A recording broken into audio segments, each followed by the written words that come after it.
Mi prometida infiel dijo, si no puedes aceptar mi pasado, no mereces mi futuro. Yo respondí, acepto tanto tu pasado como tu futuro sin mí en él. Cancelé la boda, cambié las cerraduras y la eché. Hola, Reddit.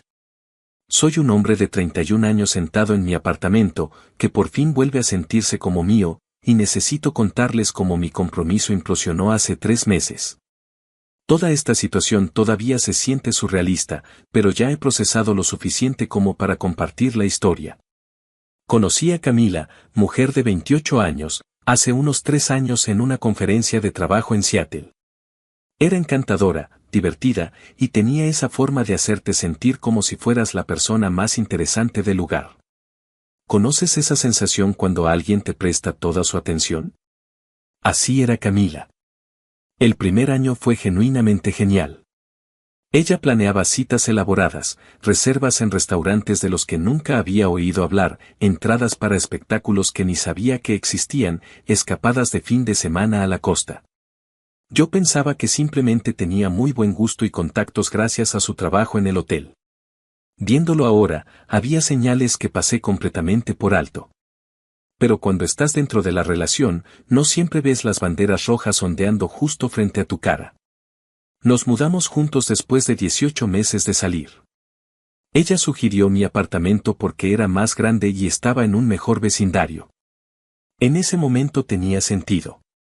Mi departamento de 2 habitaciones en el centro tiene un balcón con vista a la ciudad que a ella le encantaba, y yo ya había pagado la mayor parte de mis préstamos estudiantiles, así que podía permitírmelo sin problemas. Dijo que contribuiría con el alquiler y los servicios, todo dividido 50/50 como adultos. Y durante los primeros meses, de hecho lo hizo. Más o menos. Los problemas financieros empezaron de forma tan sutil que casi no los noté. Me enviaba su parte del alquiler por Venmo puntualmente, $1.200 el primero de cada mes. Pero unos días después siempre había una emergencia. ¿Me puedes prestar $400? Mi coche necesita frenos nuevos o te los devuelvo el viernes, pero necesito 600 para un problema con mi hermana. Siempre algo urgente, siempre temporal, siempre con la promesa de devolverlo. Y como un idiota, le enviaba el dinero cada vez, diciéndome que así funcionan las parejas. Se ayudan. No llevan la cuenta. Excepto que empecé a darme cuenta de que ella sí llevaba la cuenta. Y yo siempre salía perdiendo en todo, excepto en las transferencias bancarias.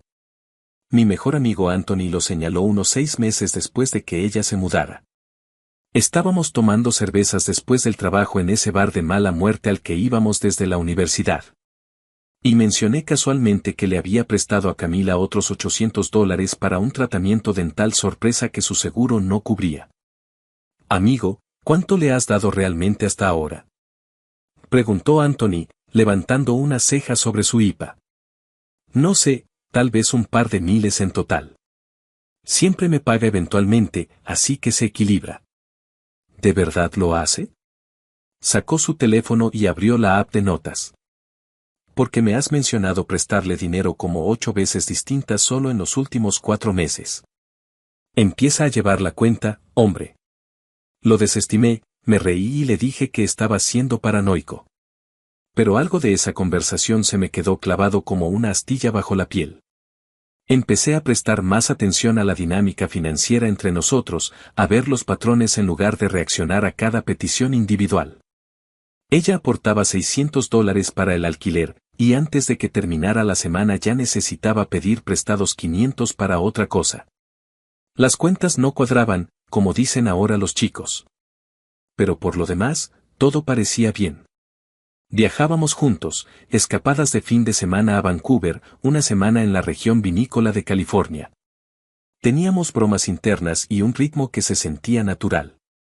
Así que en enero pasado, después de 2 años juntos, le propuse matrimonio. Hice todo el show romántico, cena en la azotea de su restaurante favorito, fotógrafo escondido cerca, al que le pagué $500 para coordinarlo. Me arrodillé con un anillo para el que había ahorrado durante 6 meses. Me costó $8.000 por un diamante de 1 quilate. Pero su tablero de Pinterest era bastante específico sobre lo que quería. Ella dijo que sí, lloró lágrimas de felicidad, me abrazó y empezó a planear la boda incluso antes de que termináramos los platos principales. El fotógrafo consiguió unas fotos increíbles que ella publicó por todas partes en menos de una hora. Ahí fue cuando las cosas realmente empezaron a cambiar. Viéndolo ahora, es como si el anillo de compromiso hubiera sido una especie de interruptor de activación. Camila entró en modo planificación de boda como si fuera su trabajo de tiempo completo, lo cual, dado que trabajaba en gestión de eventos, al principio tenía sentido. Conocía proveedores, entendía la logística, tenía ojo para los detalles. El problema era que cada una de sus ideas costaba una fortuna. No solo caro, absurdamente, irrazonablemente caro. Quería la ceremonia en un viñedo exclusivo a 2 horas de distancia que cobraba $10,000 solo por el alquiler del lugar. La recepción en el salón de un hotel de lujo en el centro, que empezaba en $15,000 antes de comida y bebidas. Un vestido de diseñador de una boutique en Seattle que costaba más que mi primer coche. Un florista de celebridades cuyo Instagram seguía desde hacía años. Banda en vivo en lugar de DJ, porque la música grabada es de mal gusto. Videógrafo, fotógrafo, tomas con dron para la ceremonia. Cariño, esto está sumando como $80,000, dije una noche de marzo, revisando su hoja de cálculo cada vez más detallada. Eso no es realista para nosotros.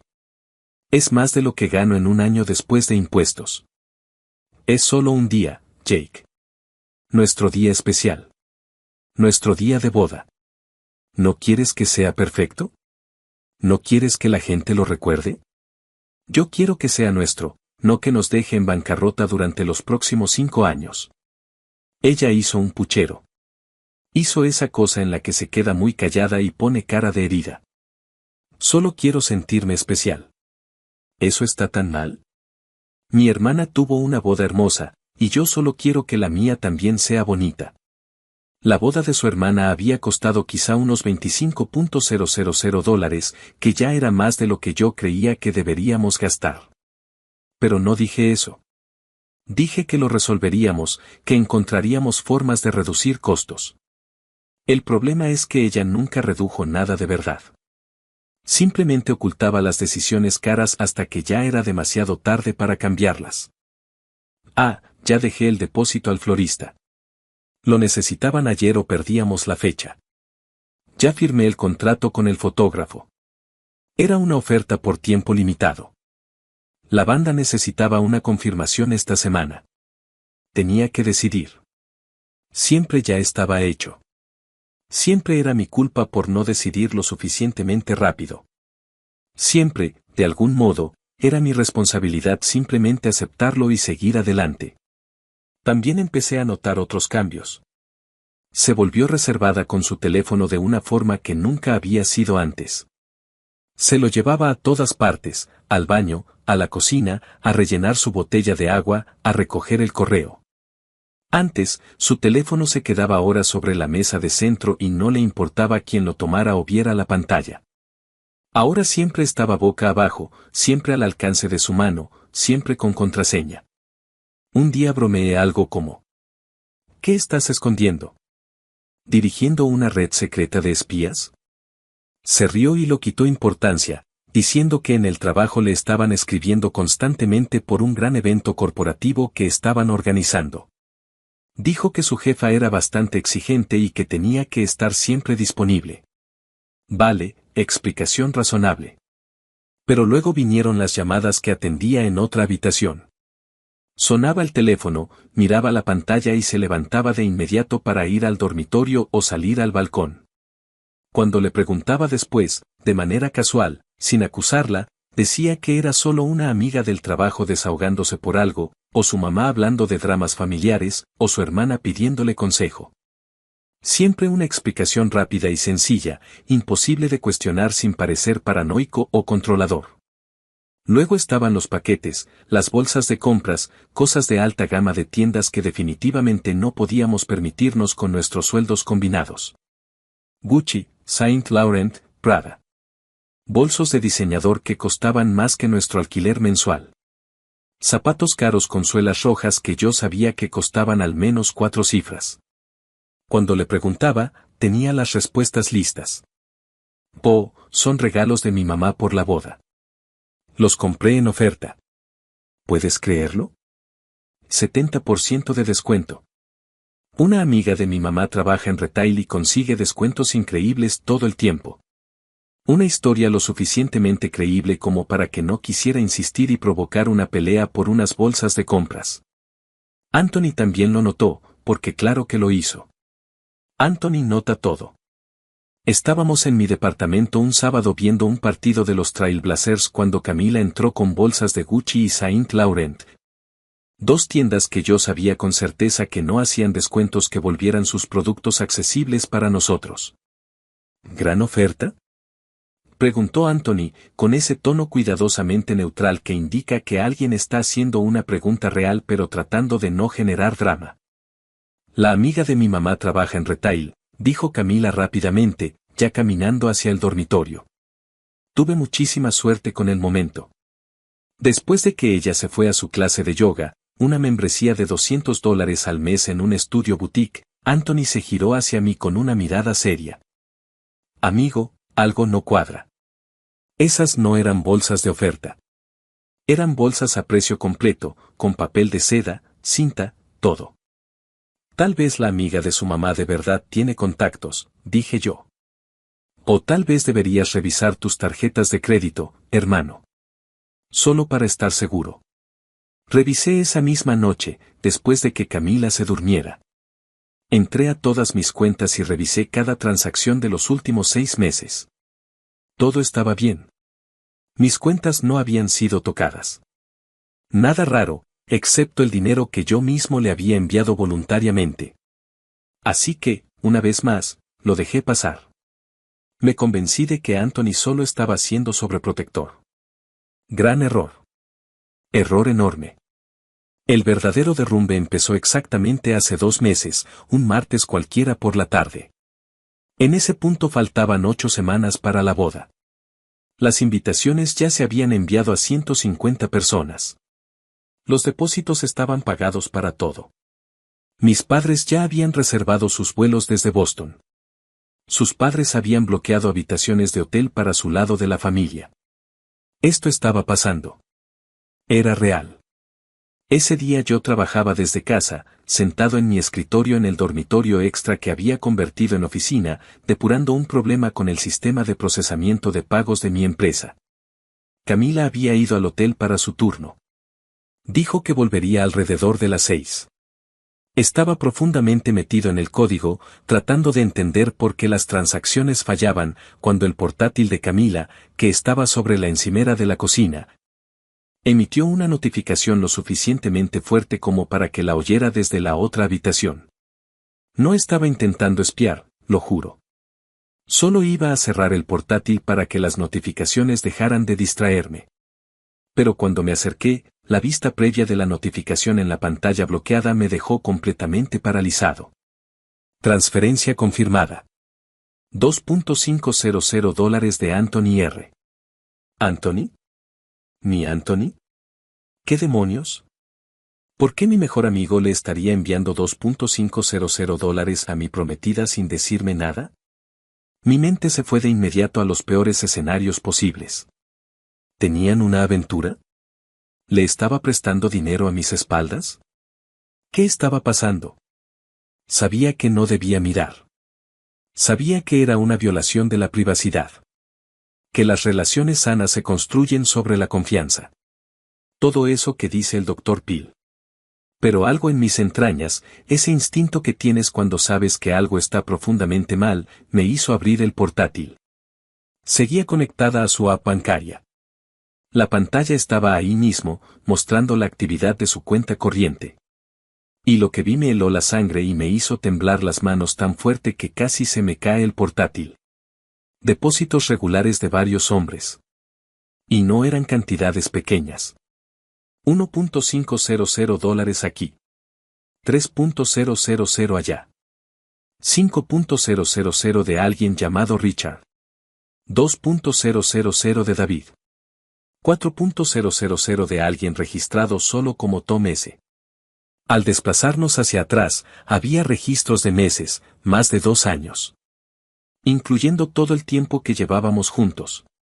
Todo el tiempo que habíamos estado planeando nuestra boda. Pero se puso peor. Mucho peor. Revisé sus transacciones de Venmo, porque estaban enlazadas directamente en la app. Y los conceptos de pago me revolvieron el estómago. Por anoche, compras como hablamos. Te extrañé, cariño. ¿Lo mismo la próxima semana? No puedo esperar. Te mereces esto. Y mucho más. Me quedé sentado en la barra de la cocina probablemente unos 20 minutos, quizá más, simplemente desplazándome por la pantalla, leyendo e intentando procesar lo que estaba viendo. Luego se activó mi cerebro y documenté todo. Tomé fotos de cada transacción con mi teléfono, cada nombre, cada cantidad, cada fecha, cada asquerosa línea de concepto. Hice copias de seguridad en mi nube personal y luego volví a respaldarlo todo en un disco duro externo que guardaba en mi escritorio. Cuando Camila llegó a casa del trabajo esa tarde, alrededor de las 6:30, yo estaba sentado en el sofá, tranquilo, inquietantemente tranquilo. Ese tipo de calma que aparece cuando ya has pasado tan lejos del enojo que das la vuelta completa y entras en una especie de estado zen extraño. Hola, amor, dijo con suavidad, besándome la mejilla como si nada pasara, dejando el bolso en la mesa de la entrada. ¿Cómo te fue el día? Me muero de hambre. ¿Qué quieres cenar? Se me antoja comida tailandesa o quizá ese nuevo lugar de hamburguesas que acaba de abrir. De hecho, necesito preguntarte algo. Mantuve la voz completamente neutra, casi monótona. ¿Quién es Anthony R.? Su cara se quedó blanca, literalmente sin color, de una forma que solo había visto en las películas. ¿Qué? ¿Anthony R.? El tipo que te envió $2.500 hoy. ¿Quién es? Ese es Jake. ¿Puedo explicarlo? Me encantaría oír la explicación. De verdad tengo curiosidad por saber qué posible explicación existe para que mi prometida reciba $2.500 de un hombre al azar 2 meses antes de nuestra boda. Se sentó en el brazo del sofá.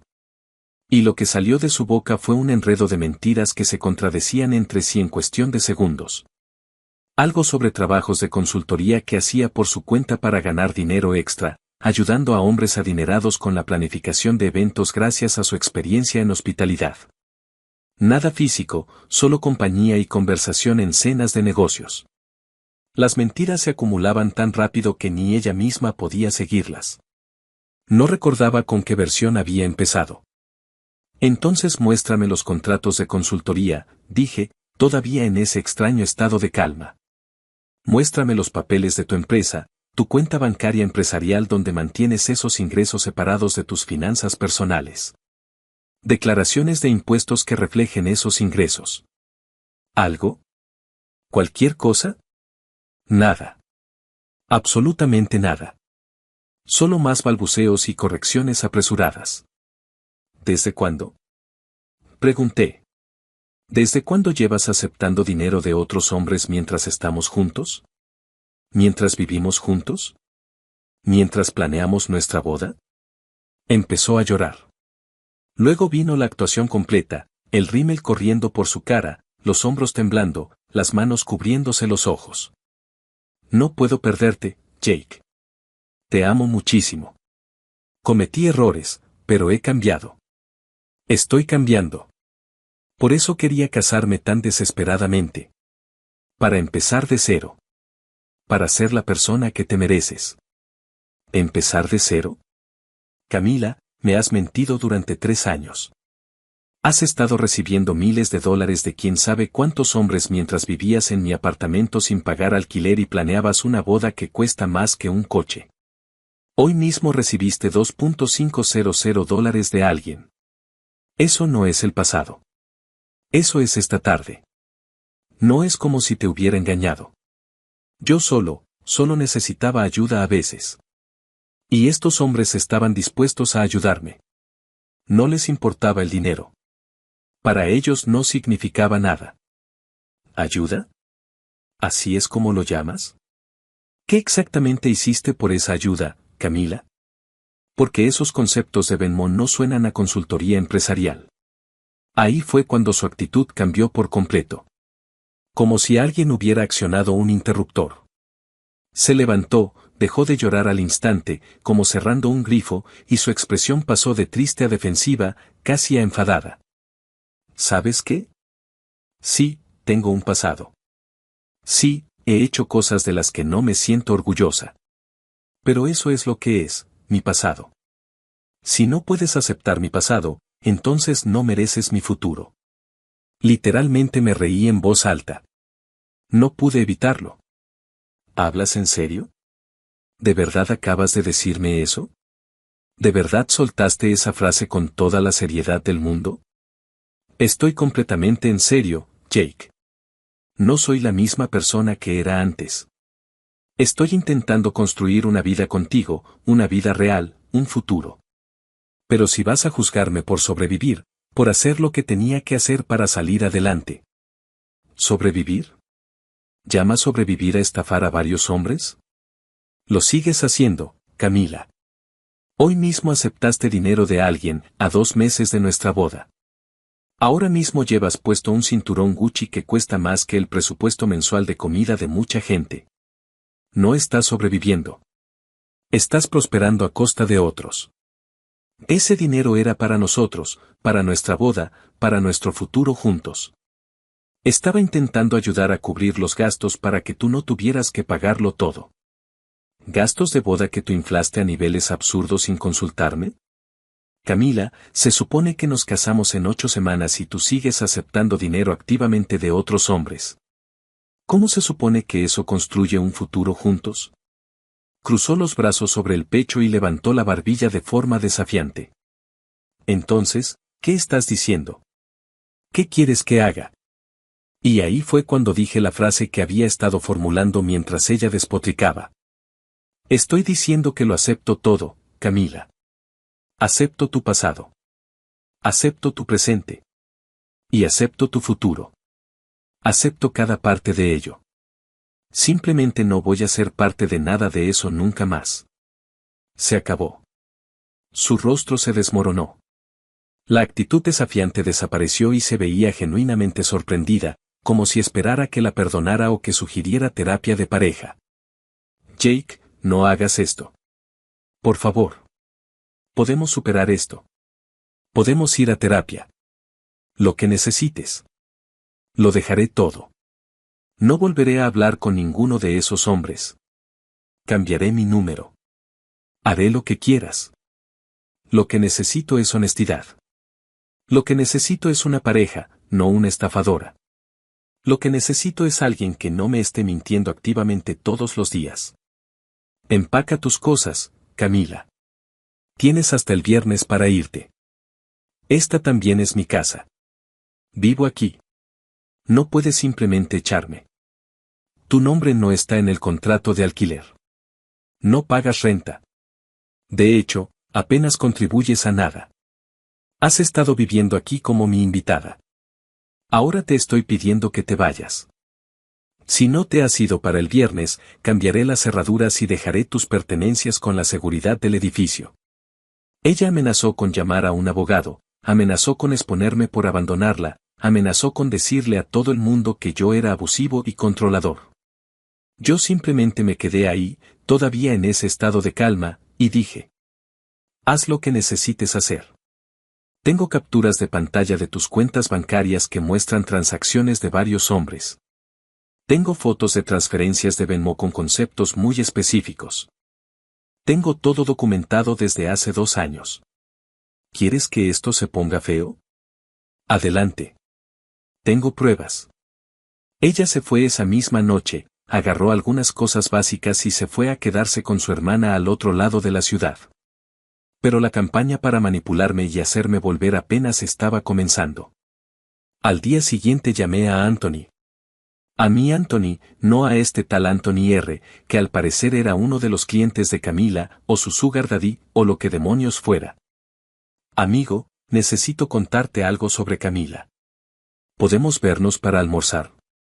Nos reunimos en ese mismo bar de mala muerte donde él me había advertido por primera vez que llevara la cuenta del dinero. Le conté todo lo que había encontrado, las transferencias, los montos, los conceptos, todo. Permaneció en silencio durante un largo minuto, sentado con su cerveza intacta frente a él. Jesús, dijo por fin. Jake, lo siento muchísimo. ¿Qué vas a hacer? Voy a cancelar la boda, pero necesito tu ayuda con algo. Tú eres abogado. El derecho contractual no es exactamente lo mío, pero conozco gente. Gente buena que se encarga de este tipo de cosas. Anthony cumplió, porque eso es lo que hace Anthony. Me puso en contacto con una abogada de derecho familiar llamada Patricia Henderson, que tras ver la situación dijo: Bien, tenemos que movernos rápido. Muy rápido. Hoy mismo. Esto fue lo que aprendí de Patricia en esa primera reunión. La mayoría de los proveedores de la boda exigían la firma de ambos en los contratos, ya que en teoría pagábamos juntos. Camila había sido muy astuta con eso, asegurándose siempre de que yo también quedara comprometido legalmente.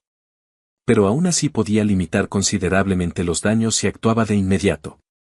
Esa misma tarde, Patricia redactó cartas para cada uno de los proveedores, explicando la situación en términos legales y aportando pruebas de que Camila había tergiversado nuestra situación financiera y había obtenido mi firma mediante fraude. Algunos proveedores fueron comprensivos y estuvieron dispuestos a colaborar. Otros no, y simplemente querían su dinero. Pero Patricia dejó absolutamente claro en cada carta que, en la mayoría de los casos, Camila era la clienta principal, que yo me retiraba de todos los contratos con efecto inmediato y que no sería responsable de ningún cargo más allá de los depósitos que ya había pagado. El viñedo donde sería la ceremonia, ya había pagado un depósito de $5,000 cuando lo reservamos 8 meses antes. Según el contrato, los depósitos no eran reembolsables bajo ninguna circunstancia. Pero como el contrato del lugar estaba principalmente a nombre de Camila, como contacto principal y coordinadora del evento, irían tras ella por el saldo restante de $15,000.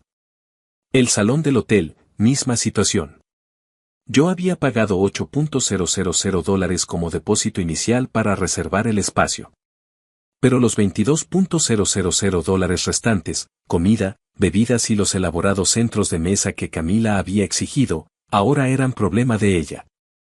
El fotógrafo, el florista, la banda en vivo, el videógrafo, el operador de dron, el catering. Revisé cada contrato, uno por uno, con Patricia. Quitamos mi nombre siempre que fue legalmente posible, documentamos todo por triplicado, acepté la pérdida de los depósitos que ya había pagado.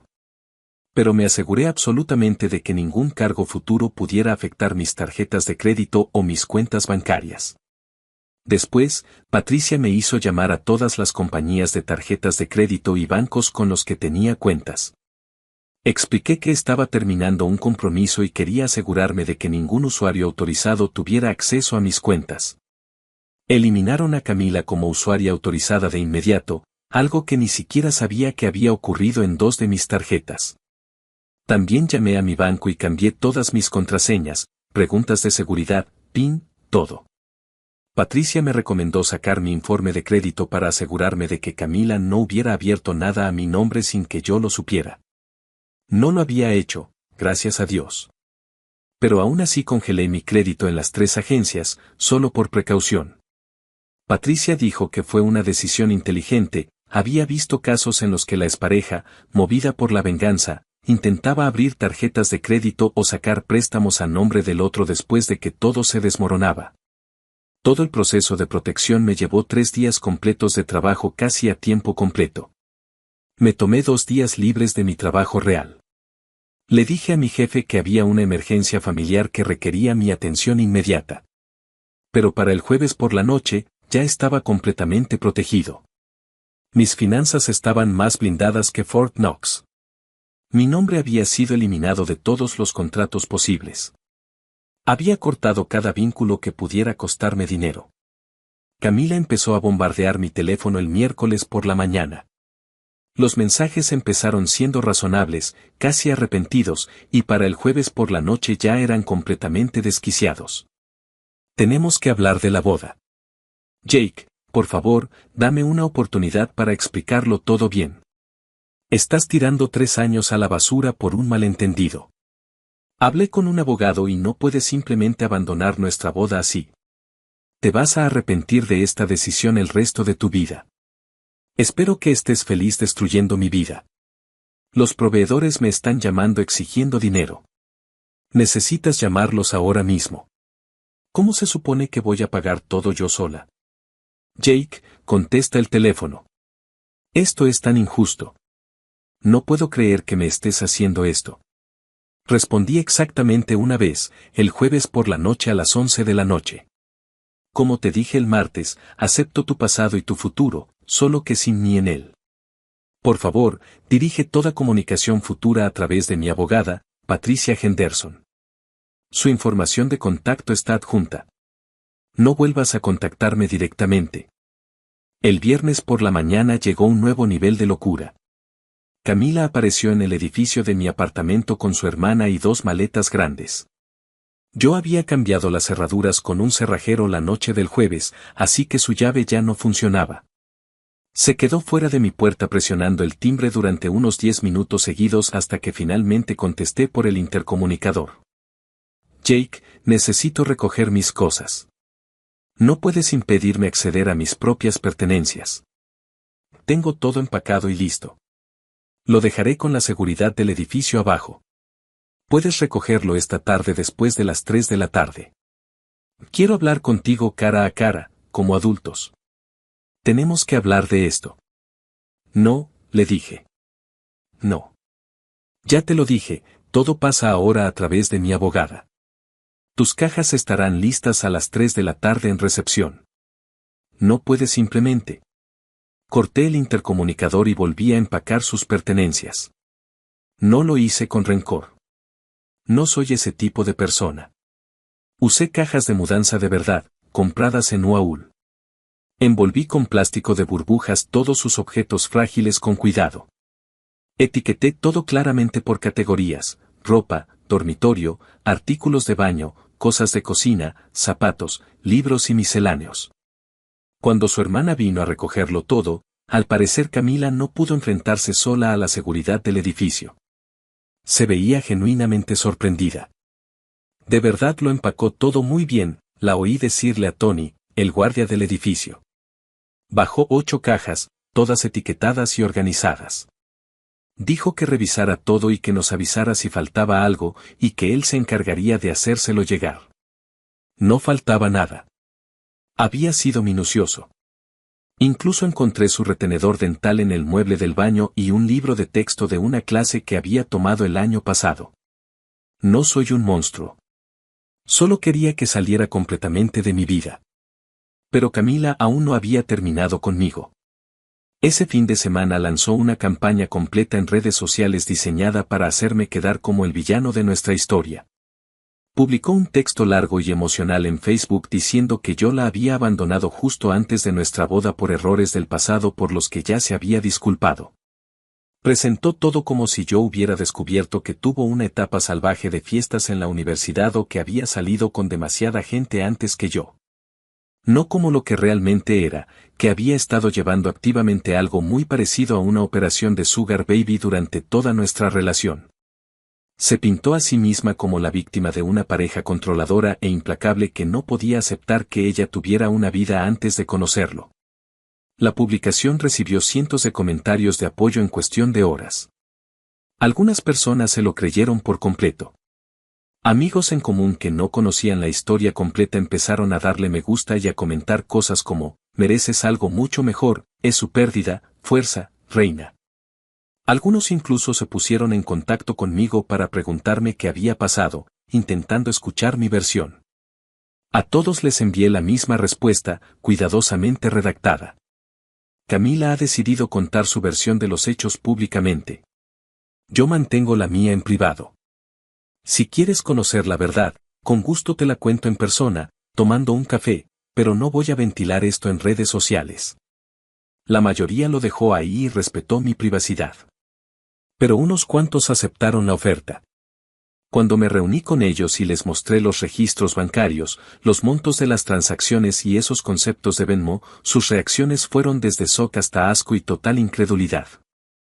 Le está diciendo a todo el mundo que la estás castigando por tener un pasado, me dijo mi amiga Ashley, desplazándose por el Facebook de Camila mientras estaba sentada en mi sala. Pero esto no era su pasado.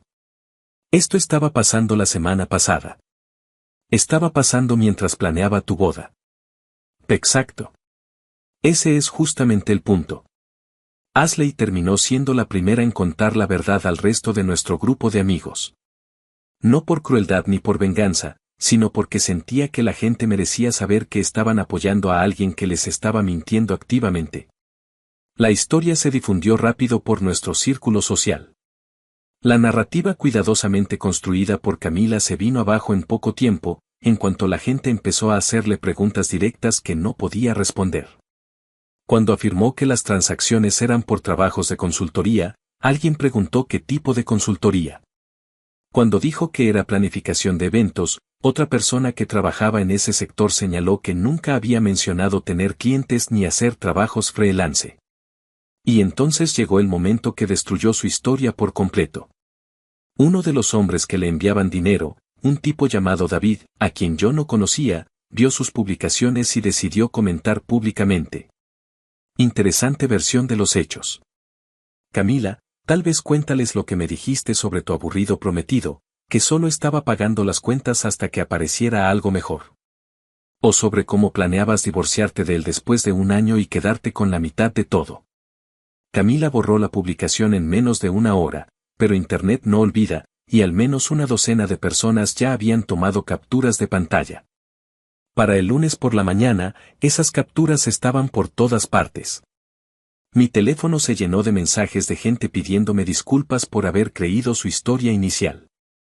Camila puso privadas todas sus cuentas y luego las eliminó por completo en menos de 24 horas. Pero el daño a su reputación ya estaba hecho. Entonces empezaron a llegar las llamadas de los proveedores de la boda, y no se detuvieron durante semanas.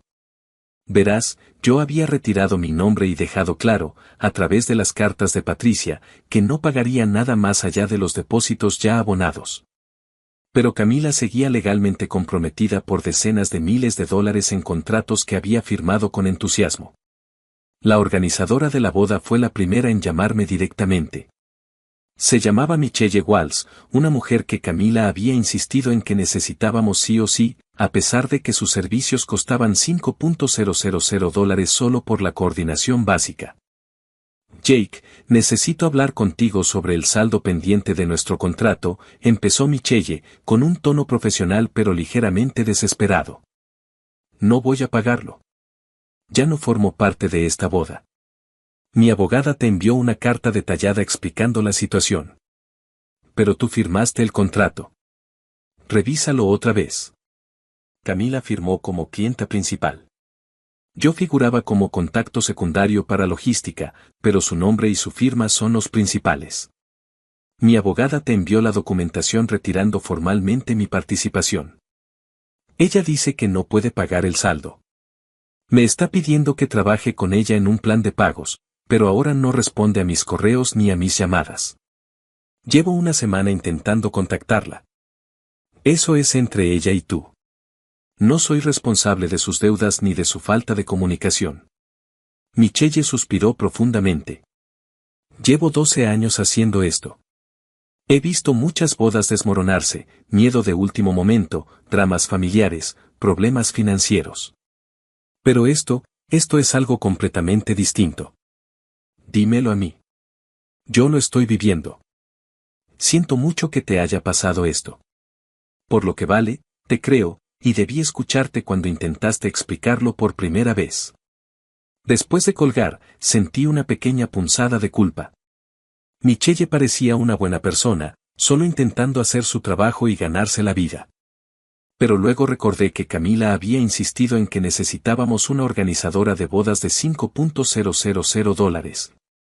Específicamente porque quería que nuestra boda pareciera más lujosa de lo que realmente éramos. Esto formaba parte de toda su actuación, de toda su imagen. Ya no era mi problema. Las llamadas continuaron toda la semana. El florista llamando por el saldo de $4.000. El servicio de catering por $12.000. La banda por $3.500. Todas empezaban igual, intentando que aceptara cubrir los saldos de Camila, tratando de hacerme sentir culpable, insinuando que tenía alguna obligación moral. Cada vez, con educación pero con firmeza, los remitía a Patricia. Después de la tercera llamada, hice que Patricia enviara otra ronda de cartas, dejando nuestra postura todavía más clara. Para mediados de semana, Patricia ya estaba frustrada. Tu ex prometida les está diciendo a los proveedores que tú aceptaste pagar todo y que ahora te estás echando atrás por venganza. Solo esta semana he tenido que enviar 4 cartas de cese y desistimiento para que dejen de contactarte directamente. ¿Puede realmente hacerme algo legalmente a estas alturas? Pregunté. No. Te has protegido perfectamente. Tu nombre ya no está en los contratos clave. Has documentado todo.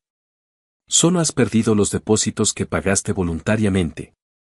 Pero ella está desesperada y haciendo acusaciones disparatadas a cualquiera que quiera escucharla.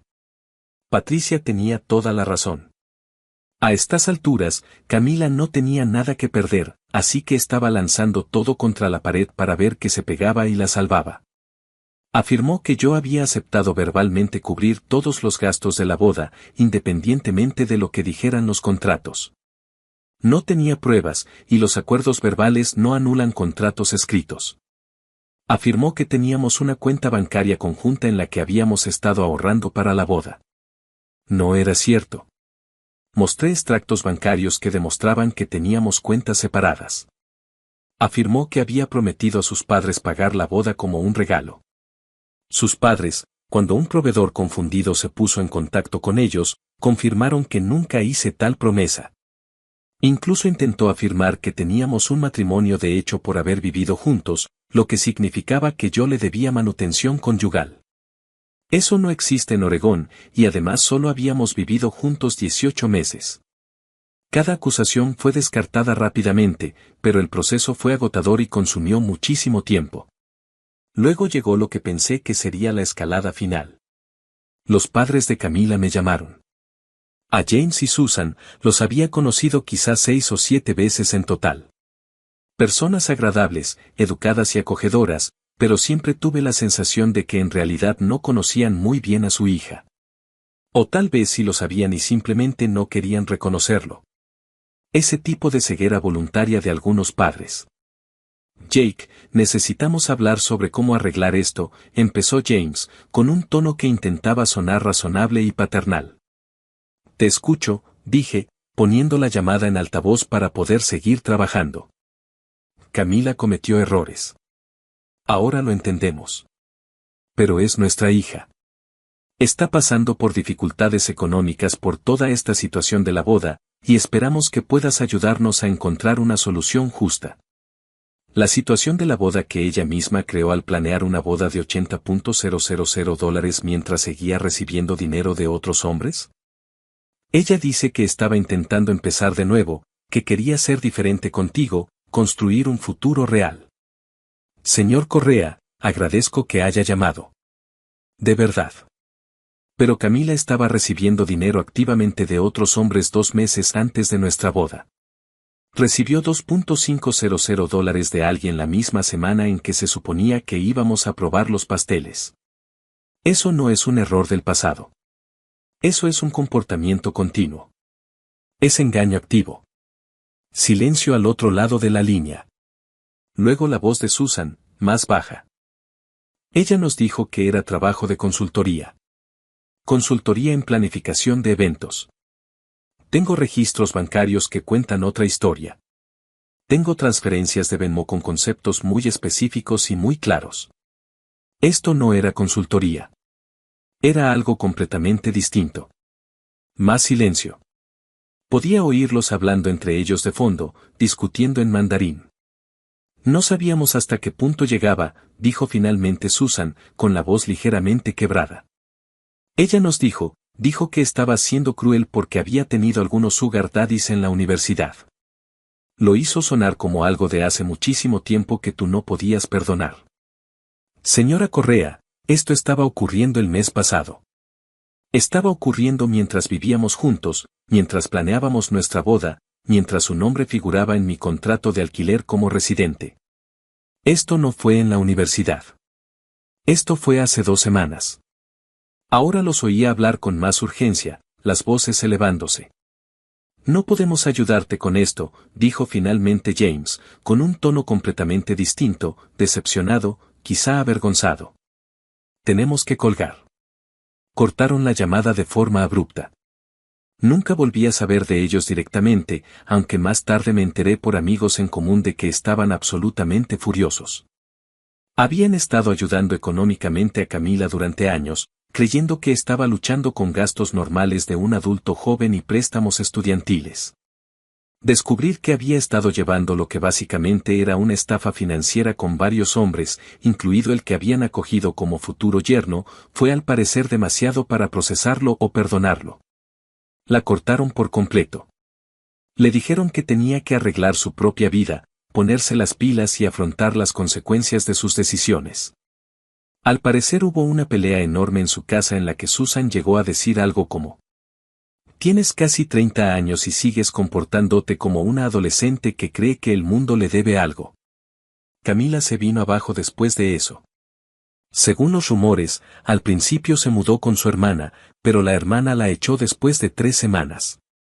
Algo sobre Camila intentando usar la información de la tarjeta de crédito de su hermana sin permiso para reservar una habitación de hotel. Fue saltando de sofá en sofá entre amigos durante un tiempo.